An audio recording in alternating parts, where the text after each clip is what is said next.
Hej, mit navn er Mathias. Jeg arbejder hos Flexbuy. Jeg står her, fordi din arbejdsgiver gerne vil gøre noget godt for dig som medarbejder, og jeg vil derfor nu introducere dig for, hvad en bruttolønsordning er. En bruttolønsordning er en løsning for dig som medarbejder, hvor du kan få stillet forskellige goder til rådighed igennem dit arbejde. Det kan være goder som en mobil, computer, men også ting som rejsekort, massage eller udstyr til hjemmekontoret. Nu skal du høre fra Emma, hvorfor en bruttolønsordning er smart for dig som medarbejder. God fornøjelse.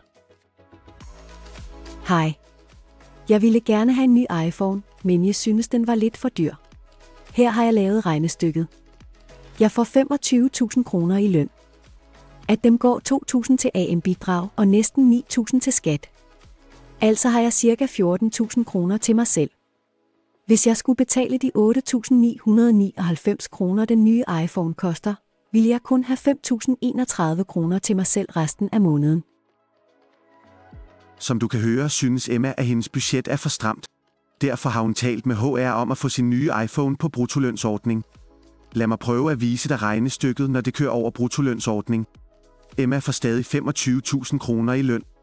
Men inden hun skal betale AM-bidrag og skat, så trækker virksomheden et fast beløb af hendes løn for at stille den nye iPhone til rådighed. I det her tilfælde koster hendes iPhone 695 kroner om måneden. Det betyder nu, at Emma kun skal betale 1.944 kroner til AM-bidrag og 8.720 kroner til skat. Efter skat har hun altså nu 13.640 kroner udbetalt. Hun har altså næsten det samme udbetalt som før. Forskellen er faktisk kun 390 kroner om måneden, fordi skat nu i princippet har betalt en andel af hendes iPhone. Som Mathias lige har vist, så betaler jeg altså nu 390 kroner om måneden for at have min nye iPhone. En bruttolønsordning løber typisk over 12 måneder, og det vil sige, at i mit tilfælde så er det altså 390 kroner gange 12 måneder. Det giver 4.680 kroner.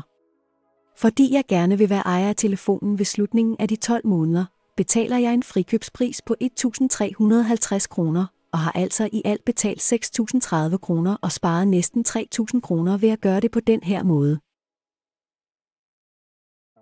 At købe udstyr på bruttolønsordning er altså en mulighed for at få bedre plads i budgettet og samtidig faktisk spare penge. Der er ingen risiko for dig som medarbejder, og stopper du eksempelvis, kan du altid købe udstyret frit eller levere det tilbage til os fra Flexbuy. Tak for denne gang, og husk på, at hvis du har nogle spørgsmål, er du altid velkommen til at kontakte os.